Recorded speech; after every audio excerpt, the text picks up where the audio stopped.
말씀 느헤미야 1장 4절부터 11절 말씀입니다. 하나님 말씀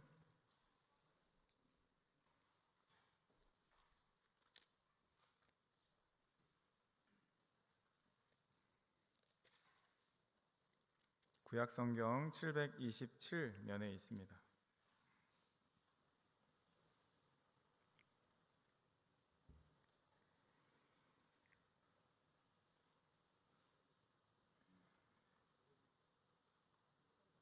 느헤미야 1장 4절부터 11절 한 절 한 절 교독하고 마지막 절은 우리 합심 합독하겠습니다. 내가 이 말을 듣고 앉아서 울고 수일 동안 슬퍼하며 하늘의 하나님 앞에 금식하며 기도하여 이르되 하늘의 하나님 여호와 크고 두려우신 하나님이여 주를 사랑하고 주의 계명을 지키는 자에게 언약을 지키시며 긍휼을 베푸시는 주여 간구하나이다. 이제 종이 주의 종들인 이스라엘 자손을 위하여 주야로 기도하오며 우리 이스라엘 자손이 주께 범죄한 죄들을 자복하오니 주는 귀를 기울이시며 눈을 여시사 종의 기도를 들으시옵소서. 나와 내 아버지의 집이 범죄하여 주를 향하여 크게 악을 행하여 주께서 주의 종 모세에게 명령하신 계명과 율례와 규례를 지키지 아니하였나이다. 옛적에 주께서 주의 종 모세에게 명령하여 이르시되 만일 너희가 범죄하면 내가 너희를 여러 나라 가운데에 흩을 것이요 돌아와 내 계명을 지켜 행하면 너희 쫓긴 자가 하늘 끝에 있을지라도 내가 거기서부터 그들을 모아 내 이름을 두려고 택한 곳에 돌아오게 하리라 하신 말씀을 이제 청하건대 기억하옵소서. 이들은 주께서 일찍이 큰 권능과 강한 손으로 구속하신 주의 종들이요 주의 백성이니이다. 주여 구하오니 귀를 기울이시어 종의 기도와 주의 이름을 경외하기를 기뻐하는 종들의 기도를 들으시고 오늘 종이 형통하여 이 사람들 앞에서 은혜를 입게 하옵소서 하였나니 그때 내가 왕의 술관원이 되었느니라. 아멘. 예수님의 은혜와 평강이 우리 사랑하는 성도님들에게 가득하시기를 축복합니다. 특별히 자리를 지킨 우리 아이들에게 하나님의 은혜가 가득하기를 축복합니다. 네, 우리 친구들의 모습을 보면서 갑자기 말씀 한 절이 떠올랐습니다. 시편 107편 9절인데 사모하는 영혼에게 만족을 주시며 정직히 행하는 자에게 하나님이 좋은 것을 아끼지 아니하신다 말씀하셨는데 만족을 주시고 축복을 주시기를 원합니다. 지금 우리 교회는 새벽에 에스라 말씀을 받고 이제 느헤미야서를 진행하는 중에 있습니다. 에스라와 느헤미야는 나라를 잃고 바벨론으로 잡혀갔다가 바사 왕의 도움으로, 즉 이방 나라의 왕의 도움, 하나님의 전적인 은혜죠. 예루살렘으로 돌아와서 나라와 예배를 다시금 재건한 귀향민들의 삶이 녹아진 성경입니다. 오늘날에는 두 권으로 나눠져 있지만 본래는 한 권의 책으로 여겨졌을 만큼 포로 귀환과 회복의 메시지가 일목요연하게 잘 기록되어 있습니다. 하나님의 전적인 은혜로 이루어진 포로 귀환 1차, 바벨론 포로 귀환, 고레스 칙령을 통해서, 그리고 2차, 3차에 걸친 내용이 에스라와 느헤미야에 등장합니다. 이미지를 한번 띄워주시겠습니까? 이미지를 가만히 보시면 1차, BC 536년 에스라 1장부터 6장의 기록이죠. 스룹바벨을 필두로 귀환해서 예루살렘 성전을 재건했습니다. 536년에 시작됐는데 방해가 시작되니까 20여 년간 지체되고 백성들은 자기 먹고 살기에 바쁜 편벽한 집을 짓기에 급급했었죠. 근데 그들에게 하나님이 재앙을 내리시고 다시 학계 선지자를 통해서 성전 재건을 완성하게 20년에 시작하게 하시고 516년에 완성하게 하셨습니다. 그리고 그 후에 시간이 흘러서 에스라 7장부터 10장의 내용은 에스더 사건, 불임전 사건을 계기로 에스라가 예루살렘에서 대대적인 영적 부흥을 일으킨 사건을 기록하고 있죠. 그리고 이어서 우리는 느헤미야 1장부터 13장에 등장하는 BC 444년경에 느헤미야가 귀환하여서 예루살렘 성벽을 재건하는 것, 그래서 느헤미야의 금식 기도가 담겨 있는 오늘 본문 말씀을 통해서 우리도 느헤미야와 같이 회복의 은혜를 누리자라는 메시지로 말씀을 전할 것입니다. 느헤미야는 여호와께서 위로하신다라는 뜻을 갖습니다. 이름의 뜻이 여호와께서 위로하신다. 그는 진정한 리더자였고 기도의 사람이었습니다.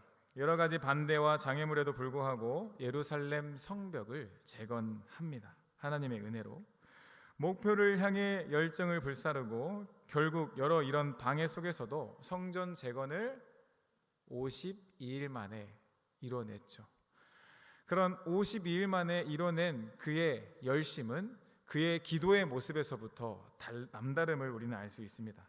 느헤미야의 기도라는 제목으로 느헤미야가 어떻게 기도했는지 우리가 말씀을 통해서 배우고 우리도 무너진 성벽을 재건한 느헤미야와 같이 오늘날의 무너진 영역들, 개인의 삶, 가정, 나라 등 새롭게 그 영역들이 쇄신되어지고 새 사람을 덧입게 되는 은혜가 있기를 예수님의 이름으로 축복합니다.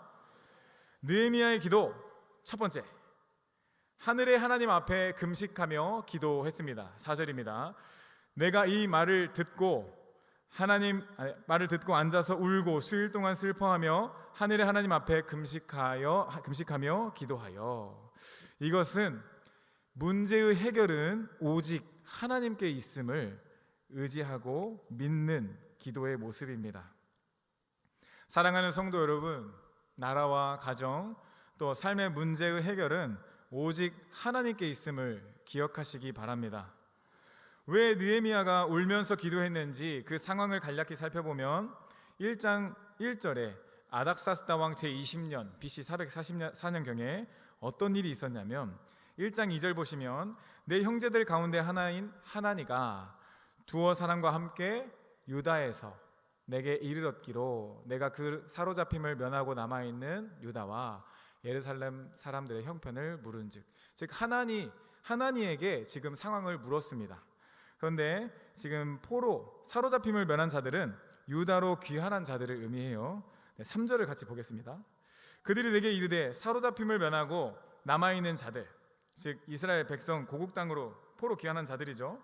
그 지방 거기에서 큰 환난을 당했다. 능욕을 받으며 예루살렘 성은 허물어지고 성문들은 불탔다라는 소식을 접한 것이죠.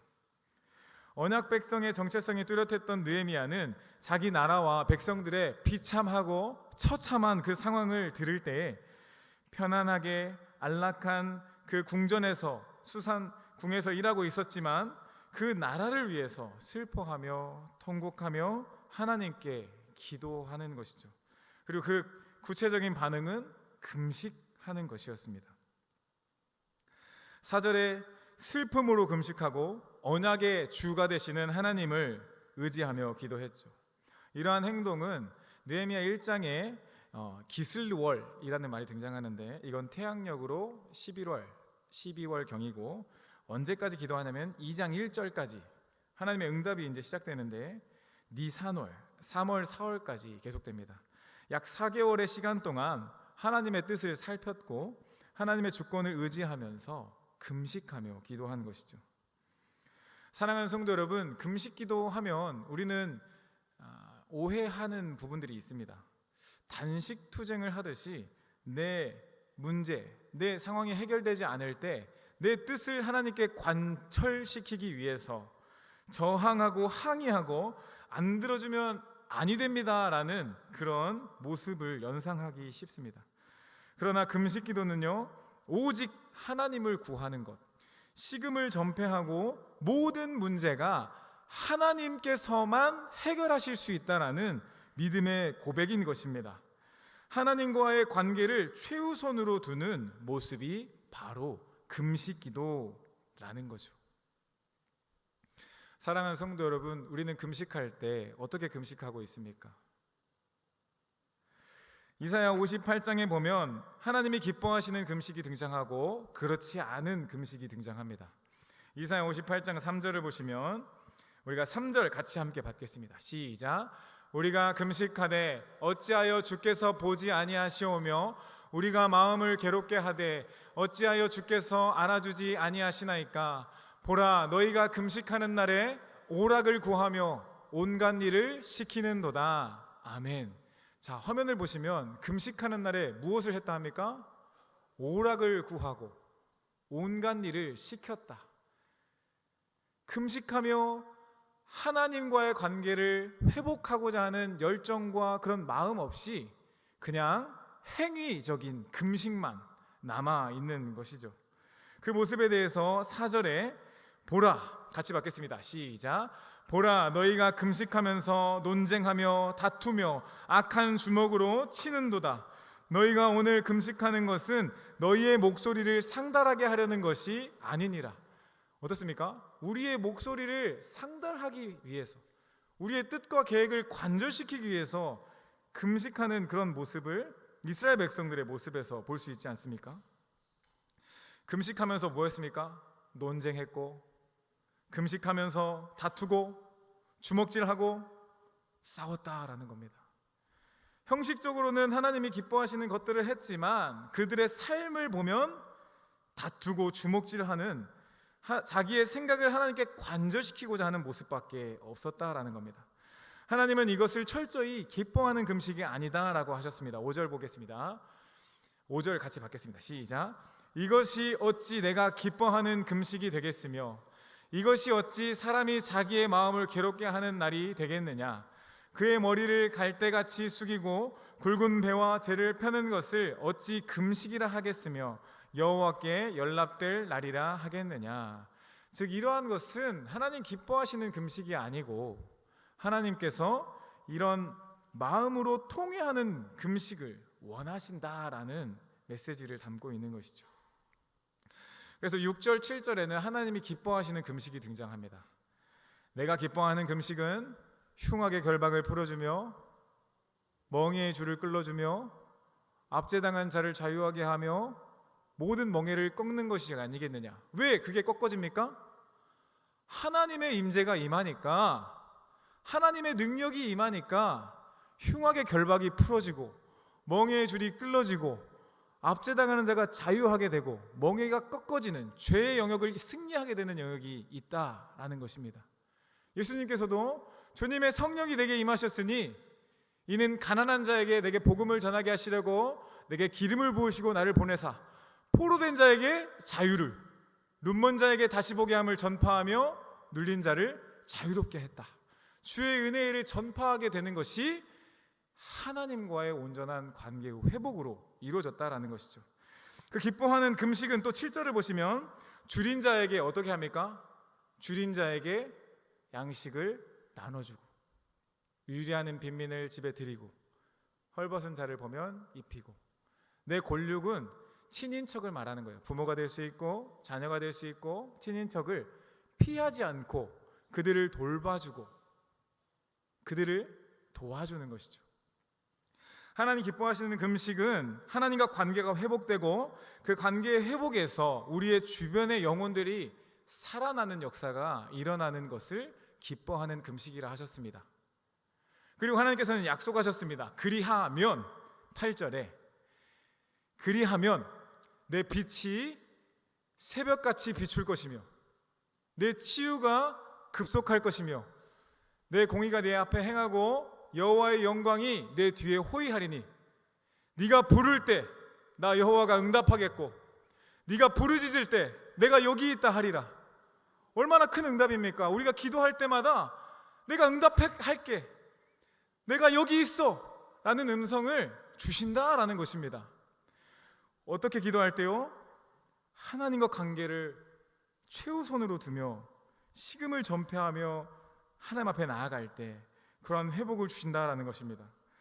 멍에와 손가락질과 허망한 말을 제어버리고 줄인 자에게 심정이 동하며 괴로운 자의 심정을 만족하게 하는 그 금식은 하나님의 영광을 나타내는, 내 빛이, 하나님의 빛이 흑암 중에서 떠올라 우리의 어둠을 낮과 같이 빛나게 하신다 약속하셨습니다. 그리고 우리가 어디로 가든지 함께 있어, 네가 어디로 가든지 너와 함께 있어 너를 지키며 물된 동산과 같이 만들어주시겠다 약속하셨습니다. 내게서 날 자들이 오래 황폐된 곳들을 다시 세우게 되고 역대에 파괴된 기초를 쌓으리니 너를 일컬어 무너진 데를 보선한 자를 것이며 길을 수축하여 거할 곳이 되게 하는 자가 된다, 되게 하겠다 약속하셨습니다. 사랑하는 성도 여러분, 우리는 다른 것의 문제 해결이 있지 않고 오직 하나님과의 관계의 회복이 모든 문제의 해결임을 잊지 말고 살아가시기를 바랍니다. 예수님께서도 마태복음 3장에서 세례 요한에게 세례를 받으신 후 어떤 일이 일어났죠? 하늘문이 열리고 성령이 비둘기의 형상으로 임하면서 하나님의 음성, 내가 사랑하는 아들, 내 기뻐하는 자라는 음성을 들으시죠. 바로 이어서 요한복음 4장을 가보시면 우리 1절, 2절 같이 받겠습니다. 요한복음 4장 1절, 2절입니다. 네, 자막이 없으면 제가 읽어드리겠습니다. 저도 없네요. 요한복음 4장 1절, 2절은 예수님께서 마귀에게 이제 시험을 받으시는데 성령님께 인도함을 받고 광야로 가셔서 40일 동안 기도하시는 메시지가 등장하는 성경입니다. 우리가 인간적으로 생각해 보면 마귀에게 시험 받기 전에 밥을 좀 튼튼히 먹고 건강하게 이렇게 시험을 받으면 좋지 않겠습니까?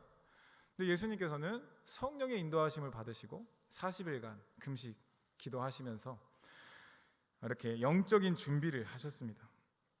물론 하나님과 동일한 본질이시기 때문에 예수 그리스도는 금식을 하지 않으셔도 마귀를 이길 능력이 있으십니다. 그러나 우리에게 본을 보이고자 육적으로 쇠잔하여지고 약해진 모습을 보여주신 것이 아니라 영적으로 하나님과 올바른 관계 속에서 마귀의 세 가지 시험을 하나님 말씀으로, 신명기 6장 7절 말씀을 토대로 이기는 것을 보여주십니다. 예수님께서는 마태복음 4장 4절에 사람이 떡으로만 사는 게 아니고 하나님의 입으로부터 나오는 말씀으로 산다라는 말씀을 선포하실 만큼 그 말씀의 중요성을 강조하신 것이죠. 우리도 하나님의 말씀을 양식 삼아 그 말씀의 능력을 덧입고 살아가는 사랑하는 성도님들이 되시기를 축복합니다. 금식 기도는 하나님 앞에 투쟁하는 것이 아닙니다. 나의 생각을 관절시키기 위해서 하는 것이 아닙니다. 하나님 자체를 구하고 성령 하나님께서 내 안에 충만히 역사하실 수 있는 상태로 나아가는 것입니다. 음식을 절제하는 것뿐만 아니라 우리의 삶 가운데 이 미디어 홍수 시대를 우리가 살고 있는데 미디어 중독, 미디어 비만을 끊어내고 먼저는 하나님과의 관계를 이루는 금식, 특별히 미디어 금식의 자리로도 나아갈 수 있는 성도님들이 되시기를 축복합니다. 느헤미야의 기도 두 번째는 이스라엘이 범죄한 죄들을 자복함. 6절입니다. 이제 종이 주의 종들인 이스라엘 자손을 위하여 주야로 기도하오며 우리 이스라엘 자손이 주께 범죄한 죄들을 자복하오니 주는 귀를 기울이시며 눈을 여시사 종의 기도를 들으시옵소서. 나와 내 아버지의 집이 범죄하여. 아멘. 느헤미야처럼 우리도 이 이스라엘 자손의 범죄를 기도한 것처럼 우리도 우리나라의 죄를 끌어안고 기도할 수 있는 그리스도의 마음을 가진 성도님들이 되시기를 축복합니다. 성경의 여러 인물들을 보면 에스라 9장과 10장에 보면 금식하며 통회하며 기도하고 철저히 이방 여인과 통혼했던 것들을 끊어내는 자리까지 나아가는 것을 봅니다. 또한 다니엘도 사자굴 속에서 하나님의 은혜를 입은 인물로 하나님의 보호하심을 입은 성도의 삶을 보여줬어요. 다리오 왕 총리들과 고관들이 다니엘을 고발할 거리를 찾으려고 허물을 찾았지만 성경에서는 그의 허물을 찾지 못하는 정도로 깨끗하고 청렴한 사람이었습니다. 신실하고 청렴한 그는 자신이 속한 민족의 죄를 끌어안고 민족의 죄를 위해 금식하고 기도하며 하나님께 도우심을 구했습니다. 포로 1차 귀환의 계기가 된 인물이죠. 예레미야가 예언한 이 예언서에 기록된 70년이 차고 회복을 약속하신 그 하나님의 성경 말씀을 읽으며 그는 마음에 큰 감동을 받고 나라와 민족을 위해 금식하며 기도합니다. 다니엘 9장 2절 3절인데요. 우리 같이 받겠습니다. 통치 원년에 나 다니엘이 책을 통해 여호와께서 말씀으로 선지자 예레미야에게 알려주신 그 연수를 깨달았나니 곧 예루살렘의 황폐함이 70년 만에 그치리라 하신 것이니라. 내가 금식하며 베옷을 입고 죄를 덮어쓰고 주 하나님께 기도하며 간구하기를 결심하고, 이어서 내가 금식하며 베옷을 입고 하나님 앞에 자복했다. 크시고 해결의 능력이 있으신 하나님만 의지하고 그 하나님만 자복하고 하나님만 찾고, 하나님께서 주의 계명을 지키는 자를 위해서 언약을 지키시고 인자를 베푸시는 분이다 고백하며 기도하죠. 오늘날 현대 그리스도인들은 세상의 풍조를 따라 자연스럽게 개인주의적인 형태의 신앙생활을 하고 있는 경우가 있습니다. 이것은 공동체 의식이 부족해지는 현상인데요, 주위 사람들의 아픔을 나의 것으로 받아들이지 못하고 주변 사람들의 죄를 나의 죄로 받아들이지 못하는 영적 무감각 상태입니다. 즉 그리스도의 희생 정신, 그리스도의 십자가 정신은 찾기 어려운 상태를 말합니다. 또한 우리는 죄의 영역을 발견할 때 정죄하기에 급급한 우리의 모습을 발견합니다. 손가락질하고 무엇이 옳고 그른지 판단하면서 재판관 자리에 앉아 있을 때가 있지 않느냐라는 겁니다. 물론 우리는 죄를 분별하는 것은 중요합니다. 그러나 분별하는 것과 판단하는 것은 구별해야 합니다. 판단하는 것은 내가 하나님 자리에 앉아서 옳고 그름을 재단하고 판단하고 정죄하는 그런 모습이죠. 요한복음 8장을 보면 예수님께서 감람산으로 가셔서 성전에 오르셔서 거기서 서기관과 바리새인들에게 복음을, 하나님의 나라를 가르치셨죠. 그때 예수님은 자기 자신을 나는 생명의 빛이라, 나를 따르는 자는 어둠에 다니지 아니하고 생명의 빛을 얻으리라 라고 말씀해 주셨습니다. 이 생명의 빛이다라는 선포를 하시기 전에 어떤 사건이 있었느냐? 바리새인과 서기관들은 가늠하다 잡힌 여인을 예수님 앞에 끌고 와서 세웠습니다. 이 여인은 율법대로라고 하면 돌에 맞아 죽어야 하는 존재였어요. 즉 그들은 예수님 앞에 그 여인을 데려올 필요 없이 그냥 돌로 쳐서 죽여도 아무런 문제가 되지 않았습니다. 그러나 예수님을 시험하고자 예수님 앞에 그 여인을 데려왔는데 예수님께서는 갑자기 바닥에 뭔가를 쓰기 시작하십니다. 무엇을 쓰신지는 알 수 없지만 그 예수님의 쓰는 행위를 사람들은 주목했고, 예수님은 너희 중에 죄가 없는 자가 먼저 돌을 던져라 라는 한마디의 말씀을 하셨습니다.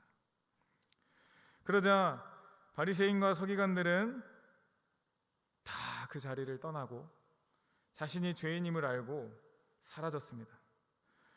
그때 예수님과 여자만 남았는데 우리 함께 요한복음 8장 10절 11절 말씀을 같이 받겠습니다. 시작. 예수께서 일어나사 여자 외에 아무도 없는 것을 보시고 이르시되 여자여 너를 고발하던 그들이 어디 있느냐? 너를 정죄한 자가 없느냐? 대답하되 주여 없나이다. 예수께서 이르시되 나도 너를 정죄하지 아니하노니 가서 다시는 죄를 범하지 말라 하시니라. 아멘. 나도 너를 정죄하지 아니하노니, 나도 너를 정죄하지 아니하노니 다시는 죄를 범하지 말라. 사실은 우리는 돌맞아 죽어야 할 여인과 같이 죄인입니다. 그러나 예수님께서 우리를 정죄하지 않으시고 다시 죄를 범하지 마라 하시며 그 보혈을 십자가에 뚝뚝 흘리셨습니다. 정죄하는 것, 질타하는 것으로 사람은 절대 바뀌지 않습니다. 꾸중하는 것, 고함치는 것으로 사람은 바뀌지 않습니다. 당장 앞에서는 바뀌는 척 신용할 수 있지만 그것은 마음의 상처만 줄 뿐입니다. 사람은 정죄가 아니라 사랑으로, 긍휼로 변화되어집니다. 예수님께서 우리에게 간음하여 현장에서 죽어야 할 여인과 같았던 우리를 정죄가 아닌 사랑과 긍휼로 품어주셨듯이 우리도 아직 예수 그리스도의 은혜를 모르는 자들을 가르쳐주고 품어주고 세워주어야 한다라는 것이죠. 우리가 아직 죄인 되었을 때 그리스도께서 우리를 위하여 죽으심으로 하나님께서 우리에 대한 자기 사랑을 보여주신 것처럼 우리도 예수님의 십자가 공로를 나만 누리는 개인주의적인 삶을 벗어버리고 이웃을 향하여서 그 예수님의 마음으로, 눈으로, 시각으로 바라보아야 한다라는 것입니다. 그런 마음을 하나님께서 주실 때 우리는 나라와 민족의 죄 또한 끌어안고 자복하며 금식하며 통회하며 기도할 수 있는 줄로 믿습니다. 사랑하는 성도 여러분, 이 사랑이 식어져가는 이 시대 가운데 우리가 다니엘처럼, 에스라처럼, 느헤미야처럼 신실한 자가 되어질 수 있기를 원합니다. 예수 그리스도의 십자가 공로를 통해 하나님 사랑을 입은 성도로 민족의 죄를 끌어안고 기도할 수 있기를 바랍니다. 주님께 받은 은혜와 긍휼을 베풀 수 있는 이 은혜의 자리를 회복하며 살아가는 성도님들이 되시기를 축복합니다. 느헤미야의 기도 첫 번째는 하늘의 하나님 앞에 금식하며 기도했다. 모든 문제 해결은 하나님께 있음을 기억했고, 두 번째는 이스라엘의 범죄한 죄들을 자복했는데 나라의 죄를 자신의 죄로, 즉 예수님의 마음을 가지고 나아갔다. 세 번째는 하신 말씀을 기억하여 달라 했습니다. 9절입니다. 9절에 만일 내게로 돌아와 내 계명을 지켜 행하면 너희 쫓긴 자가 하늘 끝에 있을지라도 내가 거기서부터 그들을 모아 내 이름을 두려고 택한 곳에 돌아오게 하리라 하신 말씀을 이제 청하건대 기억하옵소서. 돌아오게 하리라 하신 말씀을 이제 청하건대 기억하옵소서. 이것은 하나님의 약속, 무조건 지켜지는 약속, 이걸 언약이라 하는데 언약의 말씀을 붙잡고 기도하는 모습입니다. 6절부터 느헤미야의 기도가 등장하는데 이스라엘 자손의 죄악을 하나님 앞에 회개했죠. 주목할 것은 아까 언급한 대로 이스라엘 백성의 한 사람인 그가 이스라엘 전체의 죄를 위해 기도하고 있었고, 그는 하나님의 언약에 의지해서 백성을 지금 처한 공경에서 회복시켜 주시기를 기도합니다. 느헤미야는 모세를 통해 명하신 계명과 율례와 규례를 범했다는 것을 깨닫고 회개하고 있죠. 그리고 말씀에 의지하여 회개하는데요, 이 말씀은 레위기 26장의 내용을 보시면 알 수 있습니다. 제가 차근차근 같이 이스라엘이 하나님 앞에 범죄했을 때 어떤 일이 일어나는지 레위기 26장 13절부터 이렇게 기록하고 있습니다. 우리 같이 두려운 마음으로 받겠습니다. 시작. 나는 너희를 애굽 땅에서 인도하여 내어 그들에게 종된 것을 면하게 한 너희의 하나님 여호와니라. 내가 너희의 명예의 빗장을 부수고 너희를 바로 서서 걷게 하였느니라. 잠깐만요. 출애굽하게 하시고 하나님의 은혜를 주셔서 다시금 걷게 하고 서게 해주셨다라는 것을 말씀하시는 거예요. 다음 절 가겠습니다. 시작. 그러나 너희가 내게 청종하지 아니하며 이 모든 명령을 준행하지 아니하며, 그 다음, 내 규례를 멸시하며 마음에 내 법도를 싫어하여 내 모든 계명을 준행하지 아니하며 내 언약을 배반할진대. 하나님 말씀을 배반했는데 어떤 일이 일어납니까? 이어서 시작. 내가 이같이 너희에게 행하리니 곧 내가 너희에게 놀라운 재앙을 내려 폐병과 열병으로 눈이 어둡고 생명이 쇠약하게 할 것이요 너희가 파종한 것은 헛되리니 너희의 대적이 그것을 먹을 것임이며, 내가 너희를 치리니 너희가 너희의 대적에게 패할 것이요 너희를 미워하는 자가 너희를 다스릴 것이며 너희를 쫓는 자가 없어도 도망하리라. 하나님 백성의 칭호를 받았던 그들이 하나님을 버리고 하나님 말씀을 떠나니 도망치는 인생이 되게 하겠다라는 말씀이죠. 실제로 이 말씀이 그대로 이루어졌습니다. 그러나 하나님께서는 이스라엘에 맺은 언약을 잊지 않으시겠다. 또한 26장 끝부분에 말씀하시죠. 44절부터 같이 받겠습니다. 시작. 내가 야곱과 맺은 내 언약과 이삭과 맺은 내 언약을 기억하며 아브라함과 맺은 내 언약을 기억하고 그 땅을 기억하리라. 그들이 내 법도를 싫어하며 내 규례를 멸시하였으므로 그 땅을 떠나서 사람이 없을 때에 그 땅은 황폐하여 안식을 누릴 것이요 그들은 자기 죄악의 형벌을 기쁘게 받으리라. 그런즉 그들이 그들의 원수들의 땅에 있을 때 내가 그들을 내버리지 아니하며 미워하지 아니하며 아주 멸하지 아니하고 그들과 맺은 내 언약을 폐하지 아니하리니 나는 여호와 그들의 하나님이 됨이니라. 잠깐 띄워주시면, 죄악의 형벌을 기쁘게 받는 45절에, 즉 죄에 대해서 하나님 용서하시지만 죄에 대한 확실한 보응은 있다라는 것을 우리는 잊지 말아야 합니다.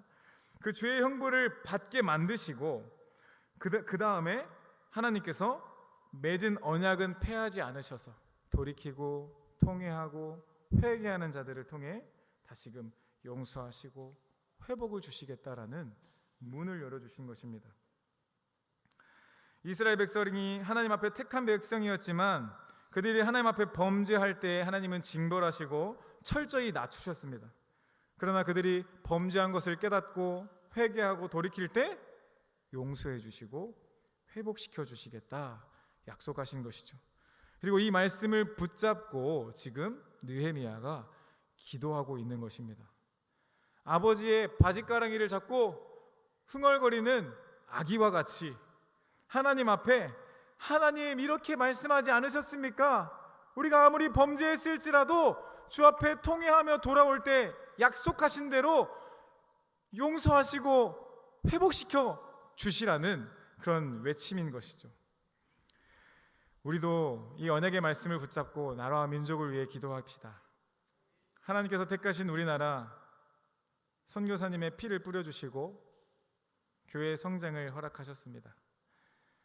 교회의 성장과 맞물려서 우리는 경제 성장을 급속도로 이루는 은혜를 입었습니다. 그러나 하나님 앞에 범죄하는 우리의 모습 앞에 하나님은 이스라엘을 징계하듯 어려움을 주고 계십니다.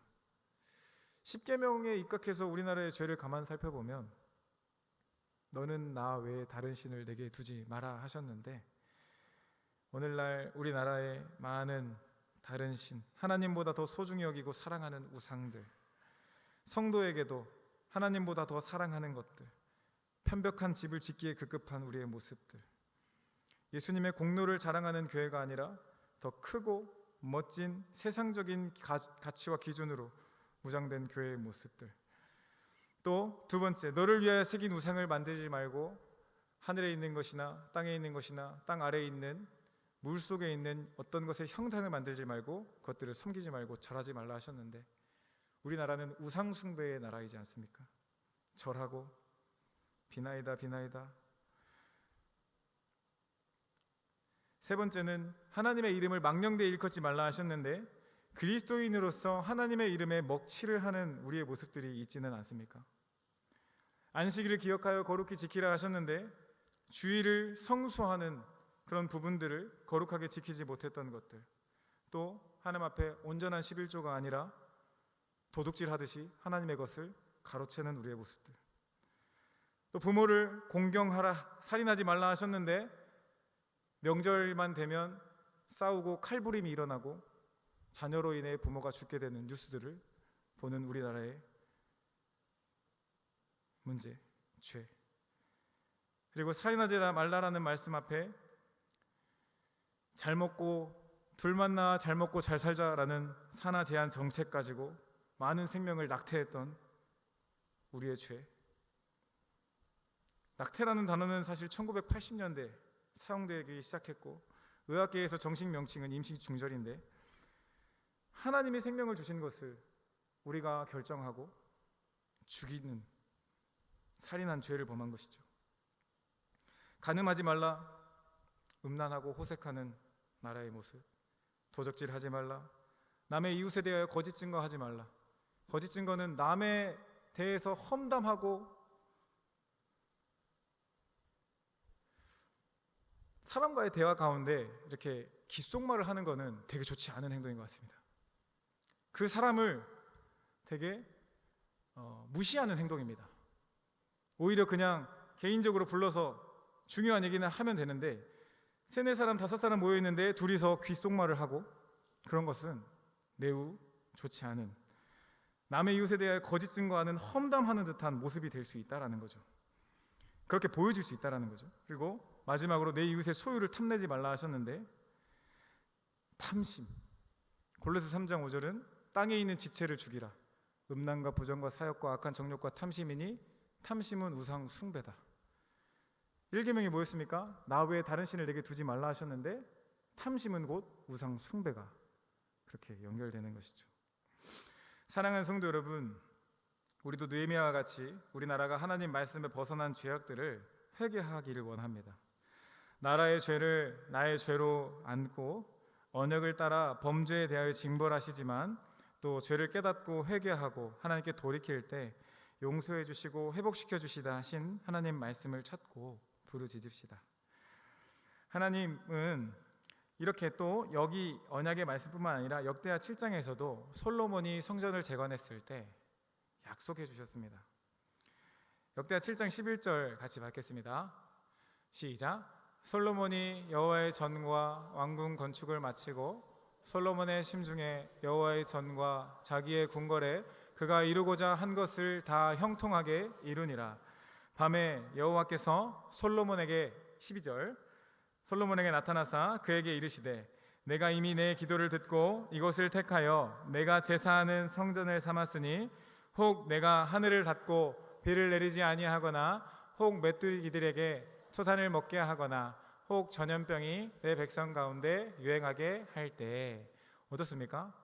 이스라엘 백성들이 하나님 말씀에 벗어나서 자기 마음대로 살아서 하나님의 징계를 받을 때라도 그리고 이제 14절이 내 이름으로 일컫는 내 백성이 그들의 악한 길에서 떠나고 스스로 낮추고 기도하여 하나님 얼굴을 찾으면 그들의 죄를 사하시고 그들의 땅을 고쳐주시겠다 하셨습니다.